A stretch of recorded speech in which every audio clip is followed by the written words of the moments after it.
So a lot of times when I have a client come in that they have children and there's no real custody agreement between them and their spouse, and they ask me, well, what are my custody options? What's the custody going to be? What is a judge going to think about when custody?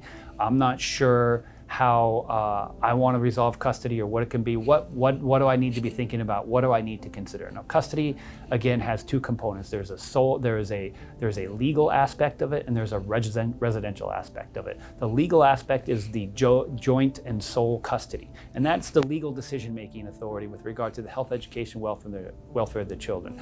The residential aspect of it is how much time are we actually physically spending with the children.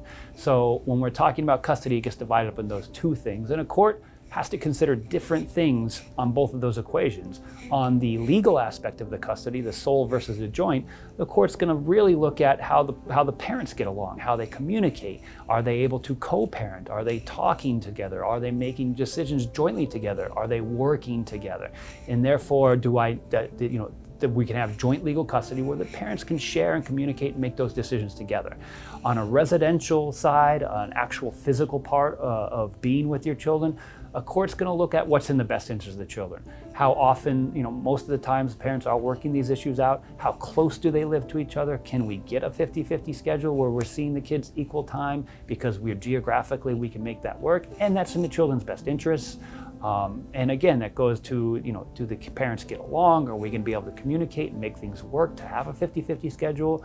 Or is it more of a traditional alternate weekend and a couple of dinner visits during the week? Is that really what's in the children's best interest?